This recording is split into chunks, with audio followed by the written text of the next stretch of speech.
The Friday Power Lunch is recorded before a live Zoom audience. The Friday Power Lunch.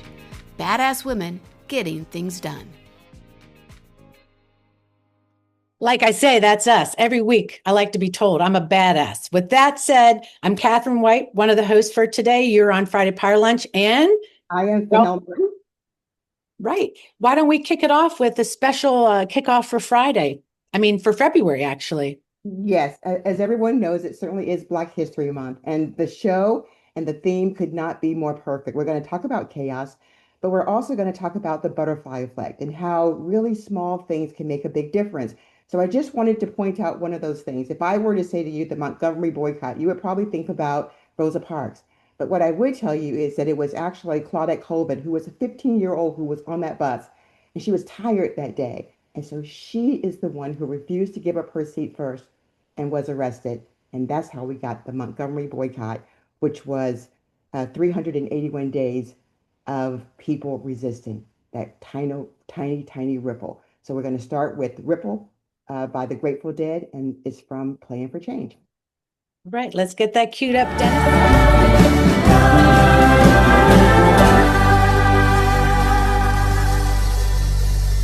Boom, boom. Man, that brought me to a Zen moment. I don't know about you. Yeah, that was beautiful. You outdo yourself every week, but I think we could all use a little bit of calm. So thank you. Yeah, I tried to even get out of bed and take a deep breath today, by the way. I'm feeling like, long fight ahead, fighting chaos. We have to be really kind of together in our heads. So I love the Grateful Dead, a little Ripple. Maybe you like to drink Ripple. I don't know, but you're on the Friday Power Lunch, and I'm so glad everybody's here. Catherine White. Fennell Norton. All right. And we're going to get started with our power chat. And so when we talk about the show today, we've been pretty excited about our guests. But let's get to what we see going on right now, what's maybe on people's minds. I know that Virginia folks are looking for how we're going to fight the chaos that the Trump administration is bringing into our election systems, people. So we know. Do you want to talk about what news we got today? Are you on top of all that Virginia stuff? You go ahead. I know how excited I'll finish that up. So we know that the governor signed that on her desk, we're moving forward with the maps. The maps came out. I think we saw the maps last night. Many of us, a lot of discussion on the maps. And now it's all up to us about getting folks to understand what's going on and to get them to vote yes. These maps are the 10-1 maps. And so I just want to say up front, at the break in the show and the transition, we're going to talk more about where we as activists are going with this is getting the Yes campaign up and going. We have Lindley Thorne here for Rural Ground Game.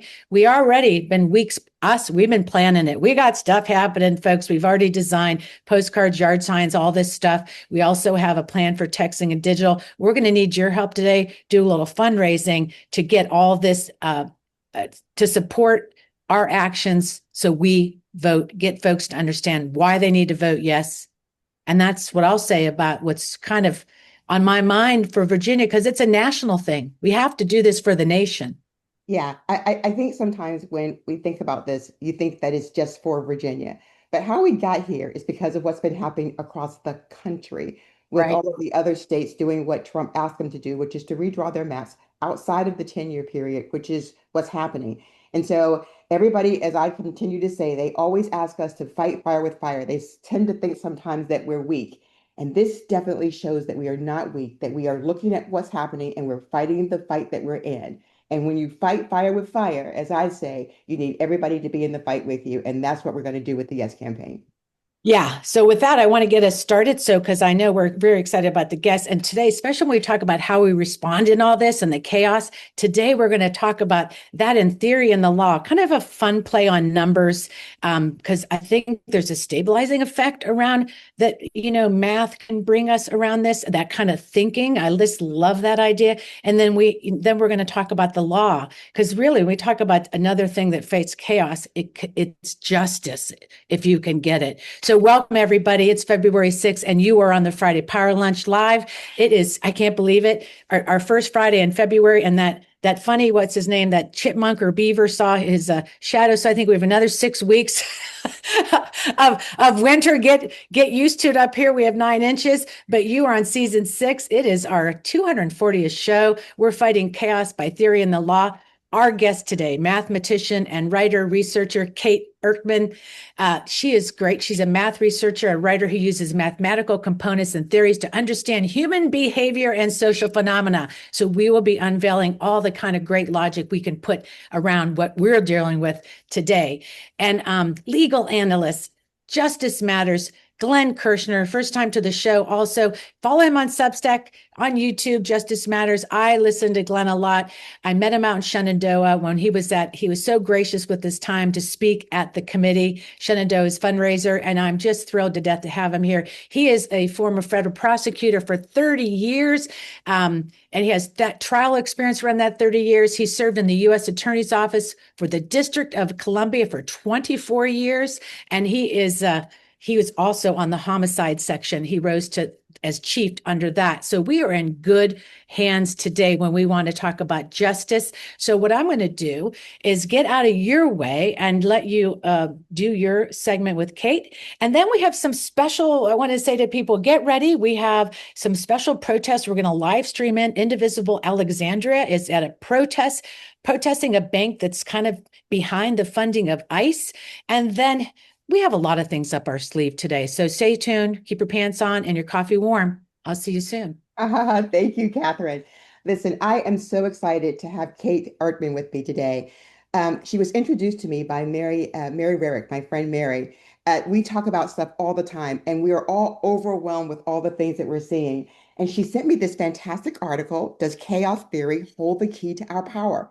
And we're always looking for ways to resist, always looking for ways to sort of interrupt what's happening. So, Kate, I am going to turn it over to you right now to just talk to us a little bit about how you got involved in this, and then tell us, please, how the chaos theory is going to hold the power for the success that we're looking for.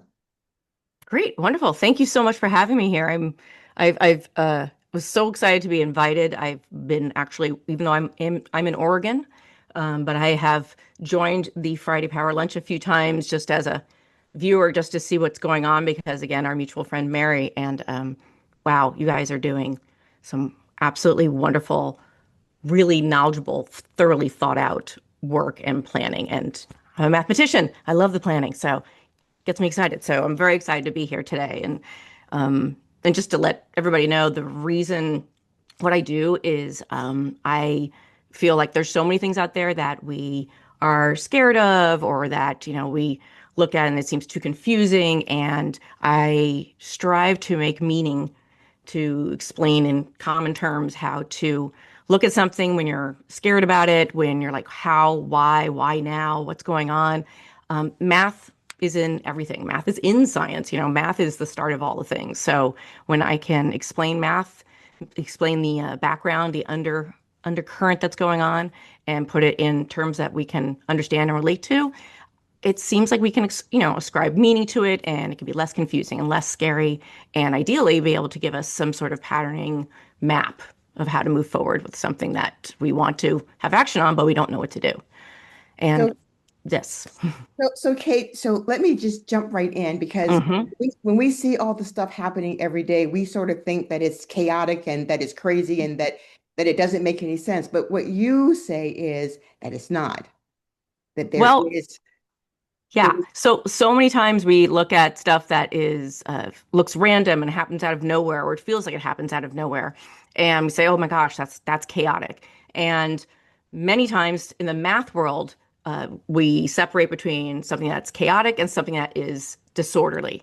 And most of the time, something is just disorderly. When something is in disorder, it isn't repeatable. It's very hard to reproduce it again. It's a short event.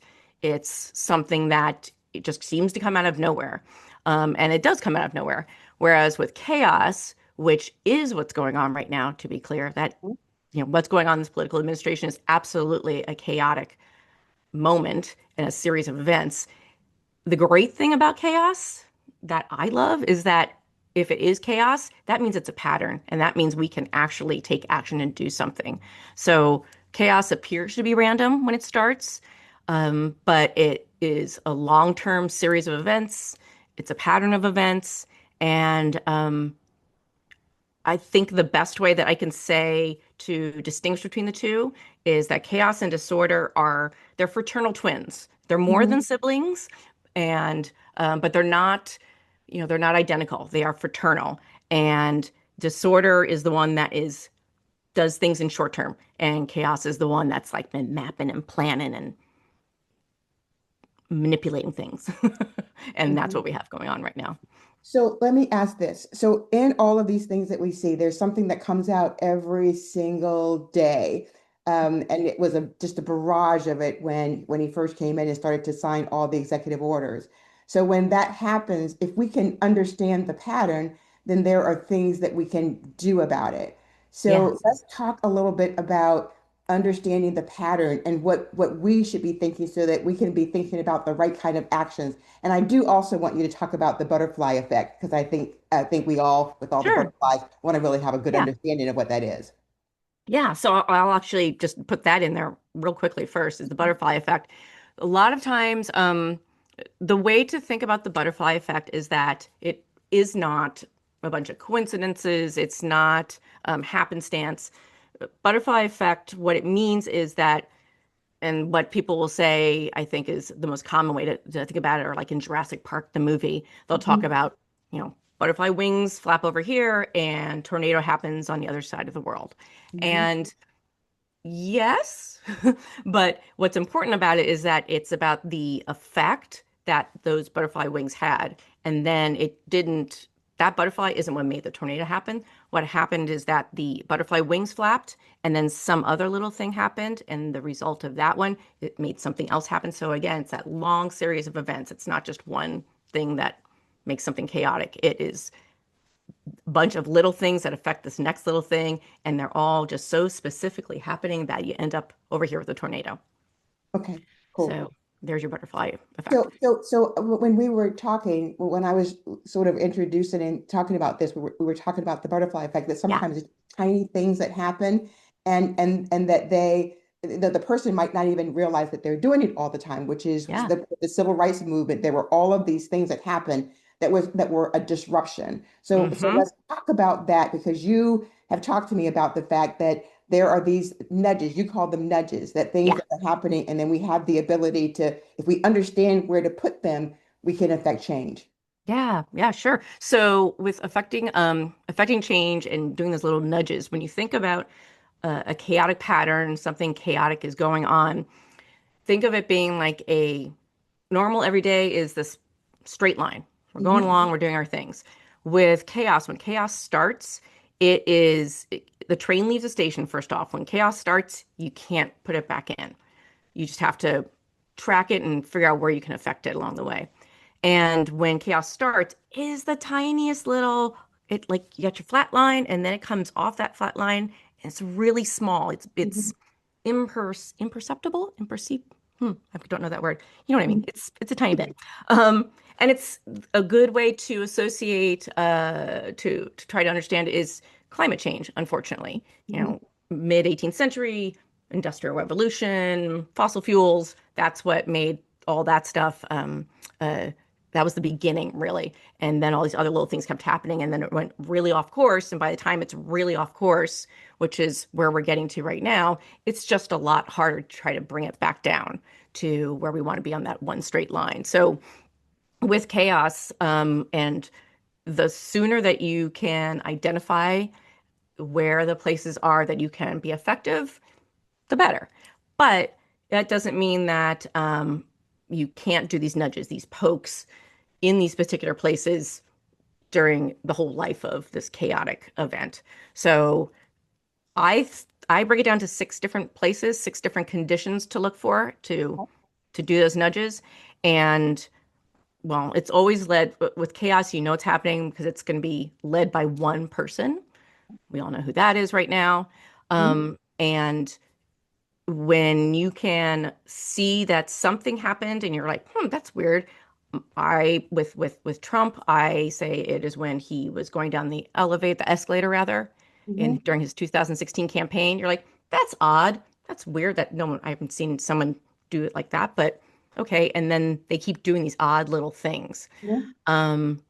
So that's how you identify that one person. So focusing on that person as soon as you can, great. And trying to call out what they are doing is disturbing. Mhm. The other things are the quick pace. You talked about it earlier with the executive orders.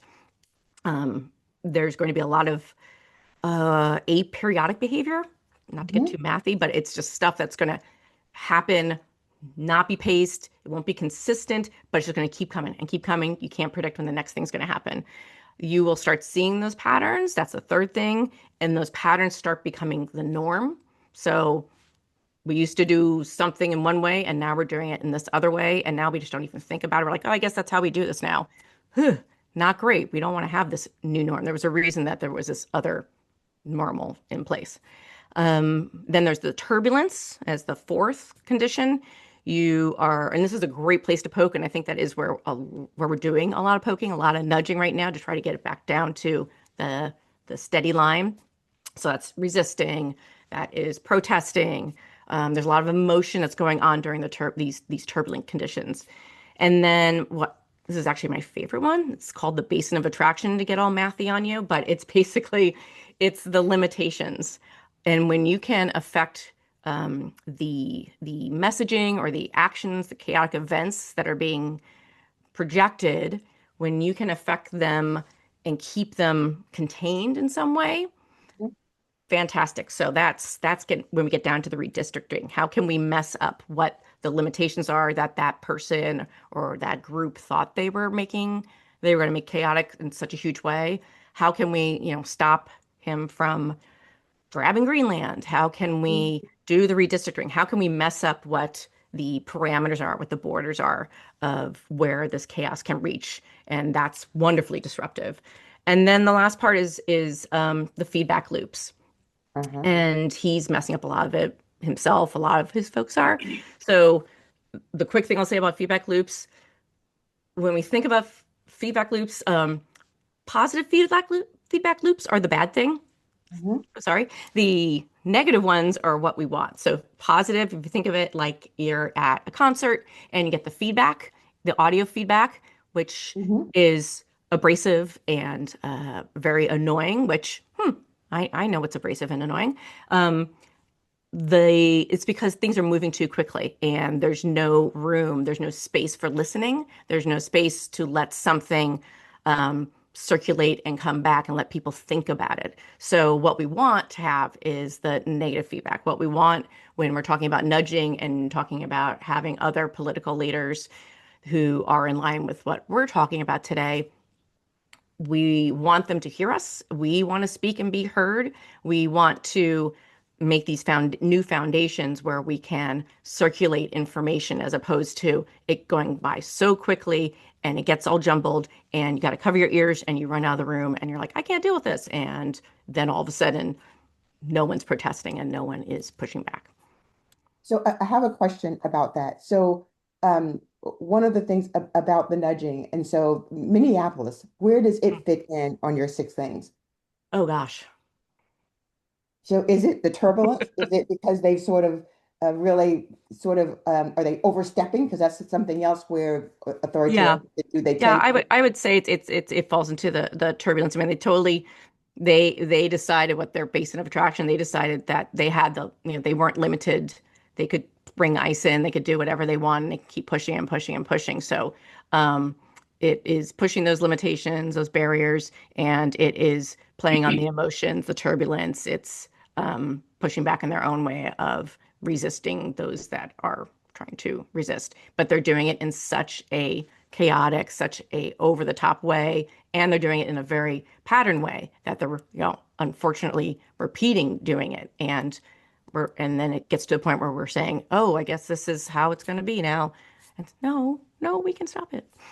So let me, I want to ask two questions. I'm going to come back Mhm. to fighting fire with fire because you give a really great Yes. example in that Yes. I would love to article. say that. Yeah, yes, because we talk about, when we're fighting wildfires, they actually Yeah. set fires to help do it. So talk about that because what I think about in all of this is we have all this stuff going on. And what I wonder sometimes if our leaders are actually finding the right strategic moments to do the Mm, things that need to be done so that we all see that the fight is happening. So talk about fighting fire with fire. yeah. So the thing with fighting chaos with chaos, Hmm. essentially, is it isn't about, now that we've established and we can understand that chaos itself isn't something that isn't out of control. It's very controlled. Hmm. It is a pattern. It is planned out. It's not coming out of nowhere. It just feels like it is, especially in the beginning. So when we talk about fighting chaos with chaos, to do it in at this scope of what's going on, I don't I don't believe that it's something that we maybe in this room can necessarily do. It needs to be led, because again, it needs to be led. It needs to be led by someone who has power, who has existing influence. And I don't know, is that AOC? Is that what's been going on with Mamdani? It's someone that we just don't even know of yet. But it needs to have someone who has that energy, that power, the money behind them uh, to start this new round of chaos. And it is like fighting. It's like the controlled fires that are put for wildfires. So if you Hmm. think of it in that way, that seems counterintuitive to set fire to try to stop these big wildfires, but they do it. And I don't know the science of that part, but I do know that they set them so that the fire can't jump and keep moving in uncontrolled ways. It contains it in a way that it can be then, contained and have it go through its motions and be put out. So this is the same thing where if we can do the nudges, and we should keep doing the nudges. That's, I think that's our job, to nudge where we know we are best at nudging in whichever way that is for each of us. But I think we very much need to, before the next election, and probably starting right about now, is, if it hasn't already started, is having chaos, our own chaos. And yeah, it's got to start with someone who has some power and energy to change it up. So one of the other things that I thought was really powerful in the article was the power of creating counter narratives. Mm, And we talked about the ways that we can do that through education and the postcards and the mm. how we find ways to give people information so that we're telling a different story that we're counteracting. So talk a little bit more accurately than I just did about how we should be using counter narratives. Yeah, I think it goes right with everything that you've been saying for weeks, but also just saying right now with finding what is our role. And I'm trying to remember what was the person's name last week who is the strategist that was on. Mary Noon. Mary, Yes. Oh, oh, so smart, so wonderful.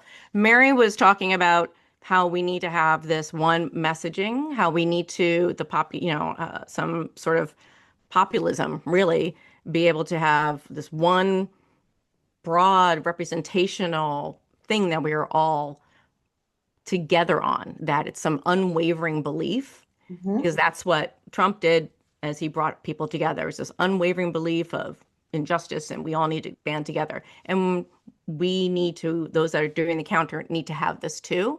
So we're not going into our little smaller groups and be like, I'm going to work on this. Like, we can still have that stuff, but together, the big voice is having this one consistent, never going off track. That's how it begins again, that you have this leader who has this one unwavering belief. It's repeated over and over and over again, and we join with that. So with postcards or any other messaging, it is consistently that.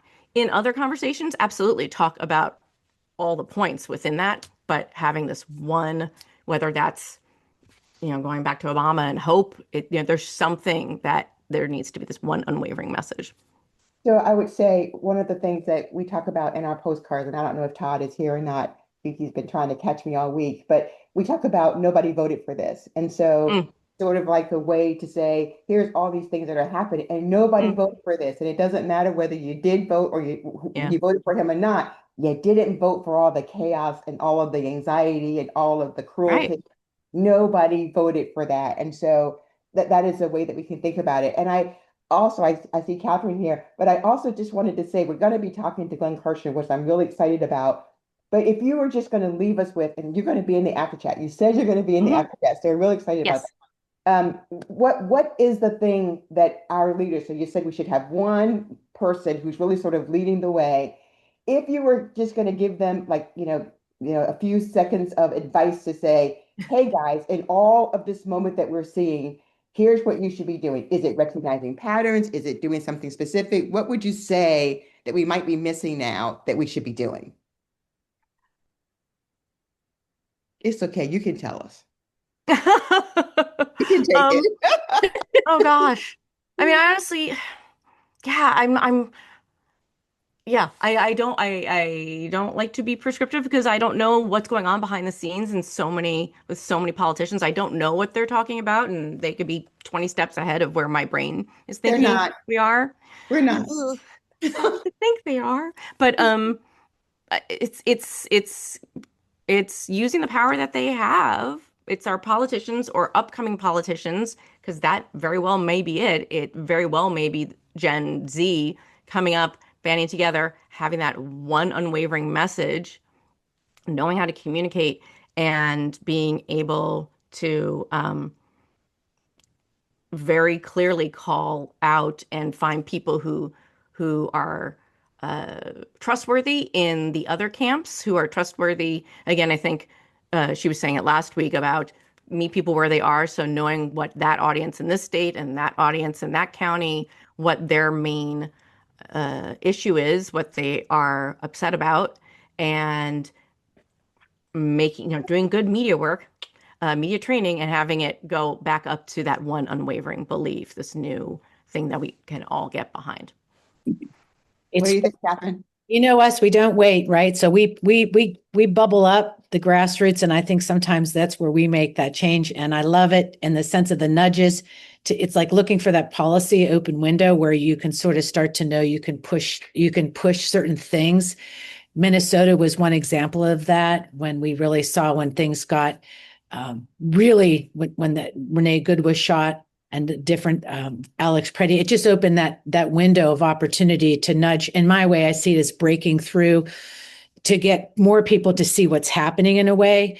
But we'll talk more on the other side. We're going to move on. And I'm just so excited to talk to you. And I just have to say, in the chat, as I watched it, people were talking about quantum physics. So I've never been at a power lunch where anybody's talked about quantum physics. So you brought us up. I'm like, shoot, I don't know if I understand algebra. So hello. So thank you, Kate. And just we'll be back in touch, because, when we talk about flapping our wings, we have the Fairfax individual and our fans out there ready to show and talk about what they're doing to make some big nudges. So when they're ready to go, let's unmute Barb. Hello, Barb. Citizens Bank. Tell me when. The time to choose is now. That's right. Hello, Power Lunch folks. I'm Barbara Silversmith from Fairfax Indivisible. I'm at Citizens Bank protest in Alexandria, Virginia. Not forget. We can hear Luke in the Shout background. out to Indivisible. Now. Ice out now. Ice out now. Ice out now. Now. Hello, Power Lunch folks. I'm Barbara Silversmith from Fairfax Indivisible. I'm at the Citizens Bank protest in Alexandria, Virginia. Shout out to Indivisible Nova West, who organized this protest. Why are we here? Citizens Bank, unlike every other bank, has increased its lending to shady companies that operate for-profit detention centers, Core Civic and GEO Group. We won't sit quietly as Citizens Bank continues to finance the ICE facilities and detention centers that are harming our communities. Look at all the concerned people who have come to support this protest. A choir, speakers, and protesters with great signs. The cold doesn't stop us. Citizens Bank, support your community and do the right thing. Stop funding corrupt private detention centers. Back to you, Catherine and Fanau. Awesome. Barbara Silversmith did a fantastic job, Robin Warner, for coordinating on site. We got quite a team. Johnny on the spot. We enjoy watching that protest while we continue with our next programming. I want to say that I want to take a minute before we get over to Glenn Kirshner. I'm very excited for Justice Matters. We want to talk real quick about the Yes campaign. Lindley, if you can come up real quick, you got a minute to talk about why we're raising money today. Let's go, girl. Hey, y'all. Thanks for having us. Yeah, maps are out, and I think we all found out in 2021 the painful way that rural Virginia really must be engaged with for us to win statewide. We have been in active conversations with folks on Prop 50 who did amazing work, and they've been very generous in sharing the best practices and things that they learned. Rural Ground Game's already been talking to voters through text messages. We're queuing up ready to run our phone banking efforts to make sure that we're engaging everyone we can to mobilize them and get them on our side. We've already been out at town halls. We've got some more planned and in the works, and invite people to partner with us on those. We contacted millions of voters last year through billboards, yard signs, direct voter contact, all the things in rural Virginia to make sure that we're not leaving anyone behind. These maps, quite frankly, are going to hurt a lot of feelings in my part of Virginia. People are not feeling great about them. I'm asking them to take a deep breath, look at the big picture, know that once again, Virginia is going to set the tone for the whole country, and we really need to do this for the most vulnerable people in this country. So we encourage you all to give what you can for our efforts to contact and mobilize voters across Virginia outside of the urban crescent. Of course, the majority of Democratic votes, I know, are in the urban crescent, and the statewide campaign is going to do a fantastic job of getting to those folks, but let's make sure that we don't leave any community in Virginia behind, because we're all vulnerable here and we need to stand together. So thanks, y'all. Appreciate it. Yeah. Thank you. So Catherine, this is awesome. So I'm going to donate as soon as I jump off of here. And I heard Lindley say that some of the folks are going to be disappointed, and I hear that. And quite frankly, I want to empathize with that, because I'm sure I don't know how we're going to look, but frankly, at this point, I don't really care. Because at the end of the day, we all have to sacrifice something for the good of the country. And frankly, this is about the world. So this only for a couple of years. It's going to go back to where they were. And I think we can make that sacrifice to get this country where it needs to We be. may be real happy with the idea that we have 10 leaders willing to deliver health care to people right now. I would say to people, stop worrying about exactly who's representing you and think that the Democratic Party representing you is going to get you the health care and really fight back. And that's how I look at the map. We need all the strength, and it doesn't matter just exactly who is going to be in that district or that district. What we have to worry about is if we vote and get out the vote. So exactly. It would just really quickly. And once this happens, who knows, maybe those districts that are not getting what they want right now, after folks see what can actually be delivered, and we go back in 2030, then maybe we get the leaders that we want. That's what I'm saying. Your brand is actually showing what we can get done. So thank you. I think so to folks in the room, we are starting with this campaign. This will help us. You know that we've already designed a lot of stuff already. We're way ahead of everybody. We're going to get the word out. So support our efforts at the grassroots level. You won't be disappointed. And I'm going to say, let's get to it, because we're a couple minutes over, and I'm very excited for our next guest, Glenn Kirshner, legal analyst. How are you feeling being in this room today? Let's just start with how you are and how are you doing? Yeah, thanks, Catherine. I mean, I'm feeling energized. I'm feeling optimistic. Part of the reason I feel energized and thank you for having me, by the way. Thank you for the invite. But part of the reason I feel energized every day is because I choose to let my anger and frustration and despair energize me and motivate me and move me forward to fight even harder, because what we know is this administration wants us desperate, despondent, and they want us defeated. And if only to piss them off and not give them the satisfaction, I will not be defeated. We will not be defeated. And if you can be fueled by your anger at what this administration is doing, well, then there's nothing that can stop us. And let's face it, it's always been up to us, the people. Right. Yeah. And it will always be up to us, the people. No one politician, no one prosecutor, no one judge, no one leader can cure what is ailing America right now. But we, the people, can. We have before. We've had some really troubled times in the history of this country. And I think we're rising again to meet the urgency of the moment. So I'm feeling energized. Well, and I think what's great about getting to the second topic, especially when we talk about what we're fighting is chaos and what we're seeing. You're somebody that a 30-year career, background as a prosecutor, federal prosecutor. You went in there because you understand that when you say justice matters, you understand the undergirding of our system, that there has to be accountability. There has to be a really good law system. When justice system, because you compare ourselves to other countries, we always like to think that the United States, at least that is one thing from due process. Our Constitution recognize these things, not perfectly, not justice for everybody. We don't need to go down that path today, but the path I want to go, your passion, you created a platform to really call attention to what you saw that was lacking. You wanted to fight for the rule of law. And I love what you said about for decency, honesty, kindness, and diversity. And I just love that. So starting there with what's on your mind, some of the things you see going on, like I said, when we talk about what the law should be providing, what we see, it's not. So what's on your mind right now that you like to call attention to, that's maybe concerning you, or what's making you think some things are working? Yeah, I'm going to start real briefly with the birthright citizenship case, and I'm going to finish with the birthright citizenship case, which is still active in court. It's being litigated, but it's kind of fallen off the radar because there are so many other abuses, daily abuses of the rule of law, of the Constitution, of the rights of the American people, documented immigrants, undocumented immigrants, and visitors to our country.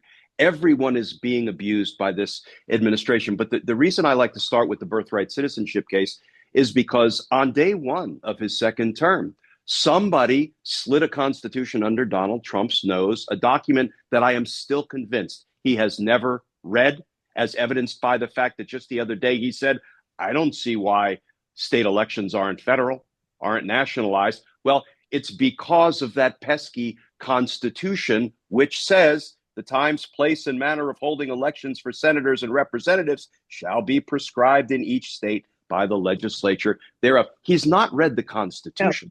So on day one, he took his little black Sharpie with his little hands, which are really more paw-like than they are hands, and he tried to cross out the constitutional guarantee of birthright citizenship on day one. And it was a Ronald Reagan appointed judge, John Coffenauer, 3 days into Trump's second term, who said what you tried to do is blatantly unconstitutional. And he has been doing that. He's been acting lawlessly, and he's been violating the Constitution every single day of his second term. That is by intention. He's not coming up with much of it. It's the Stephen Millers and the Bannons and all of his, kitchen cabinet full of completely unqualified hacks who are coming up with these corrupt schemes. But what we need to remember is that Donald Trump is failing. He is failing over and over and over again. What is the latest outrage? We're going to nationalize the elections. Well, no, you're not, one, because the Constitution. But think about how many times he's tried to steal elections. He tried the fake elector scheme, and he failed. He then tried to have his angry mob attack the U.S. Capitol to stop the certification of Joe Biden's win, and he failed. What's he trying to do now? He's trying again. I'm going to try to federalize the election. I'm going to seize ballots in Fulton County. Guess what? He's going to keep failing. He's not going to do better because he also has priors now. And the courts understand that by hook or by crook, and Constitution be damned, he's going to keep trying to steal the election. So, let him continue to try. Let his corrupt attorney general, I say that with no pleasure because DOJ was my home for decades and I loved my professional home. But we've got a corrupt attorney general in Pam Bondi. We've got a corrupt deputy attorney general in Todd Blanche. Let her try to strong arm Minnesota and say, oh, give us your voter data, your voter rolls, and we'll stop killing your citizens. We'll withdraw ICE. Let me tell you, to this old prosecutor, that looks a lot like extortion, right? But guess what? It didn't work. They are failing over and over again. We should take some comfort in the fact that Donald Trump is an abject failure. He's going to continue to fail. Let's switch over to the vindictive prosecution cases because there are more and more of those. The latest is Don Lemon and Georgia Fort, two storied reporters who were literally covering that church protest in Minneapolis. And so what we see Donald Trump doing is using the Department of Justice like a gun in his hand, like a weapon. And he is having, them point that gun, figuratively speaking, at his perceived enemies. But what has happened? He has failed time and again. He tried to prosecute James Comey. He failed spectacularly. He tried to prosecute Tish James. Listen, do not mess with Tish James. She will kick your big fat butt every time, Donald. And he failed spectacularly. He's going to try to go after Jerome Powell. It will fail spectacularly. Now, locking up the Minneapolis Nine, including Don Lemon and Georgia Fort, that will fail spectacularly. And what does that do? That exposes him as the paper tiger that he is. He's weak. He's not strong. He can threaten to prosecute people all day long. But guess what? You cannot successfully follow through. So with each successive threat, it means less and less and less. Listen, I am sorry that people have to defend. They have to hire lawyers. They have to spend money to get the cases dismissed. But all of this makes Donald Trump weaker, not stronger, because he continues to fail. And I think because we're consumed by the daily outrages, we forget to pull back and see that overall, this man is nothing but an abject failure, and he will continue to fail. He will implode. Let's talk about the Epstein files. The Epstein files, first of all, Pam Bondi and Todd Blanche are in violation of federal law every minute of every day in multiple ways. So what did they do? They finally dumped 3 million documents on the American people, let them tumble out into the public square. And they had one task: redact the victims' names to protect the victim's identity. And what did they do? I'm sorry, this is not incompetence. This seems sinister. Yes. They put thousands and thousands of references to the victims. They outed them. They identified them. They published, for gosh sakes, their driver's licenses in some instances. But who did they redact? They redacted out all of the perpetrators. So the lawyers for, I think, more than 100 of these victims rushed to court. They said, Judge, this is an ongoing emergency. Make DOJ stop. Make them take down these documents. And so DOJ took some of them down. One example that was reported, there was a document that identified a victim 20 times. The lawyers went to court. DOJ pulled that document back. They redacted 3 references to that victim and left 17 public and put it back into the public square. Don't tell me that's incompetence. That's intentional. That's nefarious. That's sinister. I guess to send a message to the victims, don't mess with us. But let me just share why I think it's a colossal failure and mistake by DOJ to do this. Now, the victims all have standing. They can file a lawsuit. They can say DOJ is affirmatively harming us in violation of federal law, and they are, inarguably. They can ask for a special master to be appointed. And Judge Engelmayer was right not granting that request when Representatives Ro Khanna and Thomas Massie made it, because as well-intentioned as those congressmen were, they didn't have standing in the matter that was in court in New York. The victims do. Once this stuff gets into the hands of a special master, that is an extension of the judge, of the court. So now the court has it, and we will know exactly what's in there that should be disclosed and what should be redacted to protect victims. But guess what? This miscalculation by DOJ has actually made the ultimate release of the Epstein files far more likely. So I think now we're very likely to see them, not tomorrow or next week, because there will be litigation involved. But again, this is a colossal failure. Let me go to another failure. The reporting about a Department of Justice attorney in Minnesota who went into court this week and said, Judge, and this is from the U.S. Attorney's Office in Minnesota, they were litigating all of these unlawfully and unconstitutionally detained immigrants by ICE. And this lawyer for the Department of Justice for the U.S. Attorney's Office said, Your Honor, this system sucks. This job sucks. I'm asking that you hold me in contempt so I can at least get 24 hours of sleep. And the reason she said it, her name is, her last name is Liu. I forget her first name. I think it begins with a J. I don't want to get it wrong. But God bless her, because she said, I have been trying to get ICE to provide me with the information to be responsive to your questions, Your Honor, and I can't. And they continue to be in contempt of your court orders. That is a DOJ lawyer standing up, speaking the truth. Of course, she got fired for it. But this illustrates something I've been saying since Pam Bondi took over at the Department of Justice. DOJ is trying to build a very shaky house of cards on lawyers who have no concern for their law license and have no concern for the ethical obligations of federal prosecutors. But there aren't that many of those attorneys out there.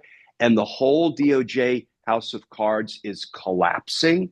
And what they're doing is not sustainable. So I think we need to remember that they are failing over and over and over and over again. They will continue to fail.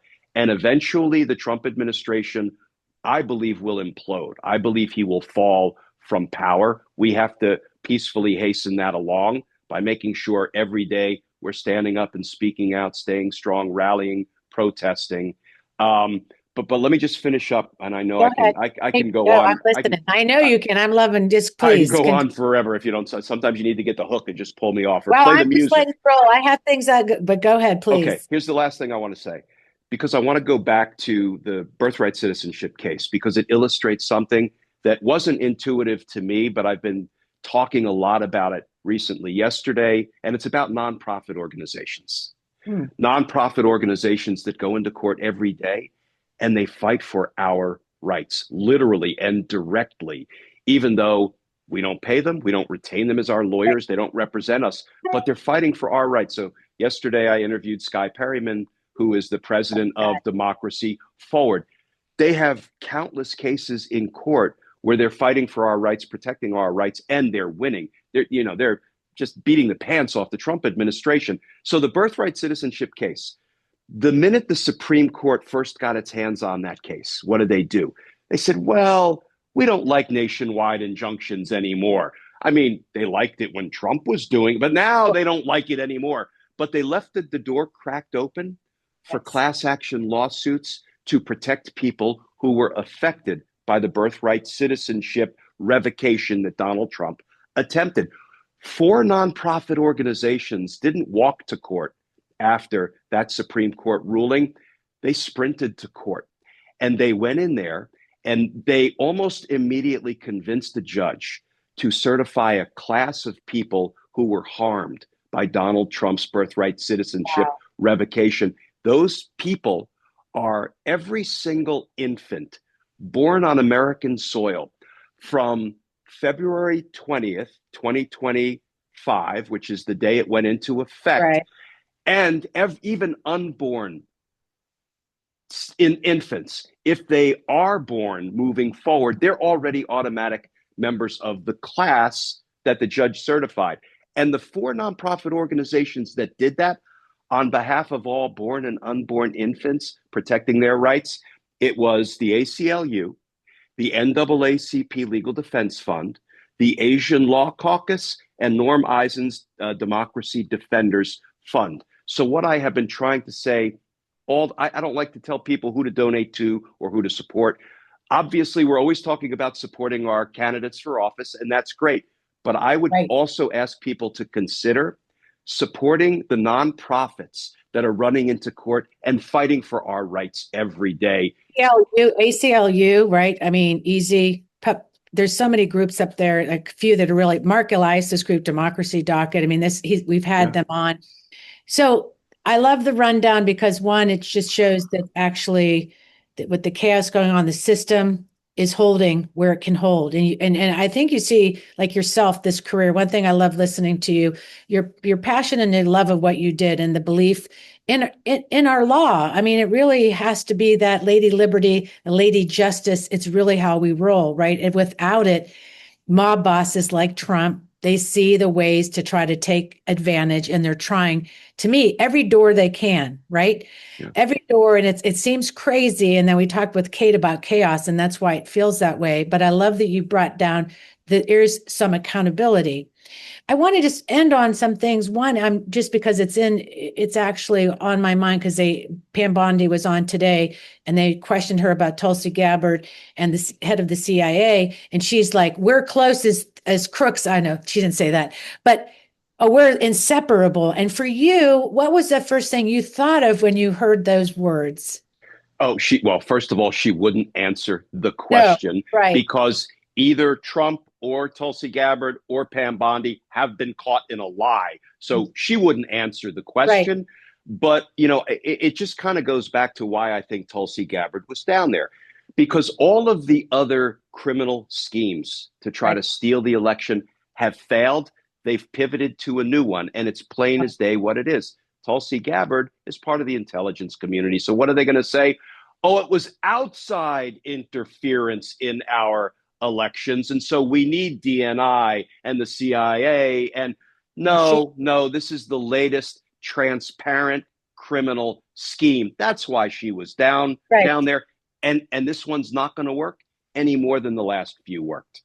No, you see the coordination with Mike Johnson trying to talk about it. We're trying to sow that seed of, the funny part is, remember when he said there wasn't any interference, the Russians didn't interfere, and then you have them down there. What I was trying to say too is with the CIA and the DOJ is that line that we have created over time, because the CIA not spying on American citizens, there's people that have been in this job really pay attention to those lines that between understand what that looks like to keep those separate for justice reasons. So when I was looking at these two people working together, that's concerning, right? You're like, why is the CIA and the DOJ like buddies? Maybe they're sharing, that those eyelash makeup stuff. I don't know. They're just the strangest load of folks you can get. Well, we need to wrap it up. I have just been, like I said, I could talk to you all day. I hope that you can come back to just kind of wrap it up here. Is there any last words when we talk about, effectively what we can do, or if there's any kind of words of advice as we move through this, that's on your mind that that you'd like to let people know? I think you already know it's all about engage in whatever way you can. Everybody has different comfort levels. Not everybody wants to go out and protest or march. But, as my wife, who I call not my better half, my better three quarters, her, what she enjoys doing is getting together with her friends and doing the postcard writing to voters thing. And that's one of the ways she engages. So everybody can find ways to engage, especially ways they're comfortable with. But whatever you do, don't disengage, because that's what they want. And the more we engage, the weaker they get, and we can hasten their political downfall. And I think that's what we have to be focused on. Yeah. I mean, for us in the room, this election is going to matter. We want to make sure, I feel like the chaos they will bring will be just trying to suppress the vote. It's not new to us. They already purged, they purged rolls in Virginia, voter intimidation. We don't know what's up their sleeve. We like to be prepared. So your great wisdom in the room has helped us immensely today, sort of to lay it out, and gives us that hope that the system is working. So Glenn Kirshner of Justice Matters, we'll hopefully keep listening. If you haven't subscribed to Glenn on Substack, do it. It's the best kind of day. Every day you communicate with your folks about, right? I go in the room and listen to you, and you're also on YouTube. So thank you for being here. Really. Thanks for inviting me. Bye, Glenn. See ya. So it's so great. I feel smarter. I thought the best is sit back and listen. I hope you all enjoyed that as well, because as activists, understanding how justice matters. And now we're going to understand, to give you something to think about this weekend before Super Bowl, before you buy your wings, or maybe you get some vegan meatballs. Andrea Miller's here for like a minute or two to tell you about how to improve yourself with public speaking. And so go ahead, Andrea. Good to see you, friend. Hey, Catherine and everybody. Yes, the Virginia General Assembly is in session and they have some seriously kick-ass bills. And the way you can support your legislators, the legislation in Virginia and the country is by giving public testimony. There are going to be 2 public testimony trainings. One is on Super Bowl Sunday. It's at 3:00. You got time for your party. And we're doing that with Clean Virginia.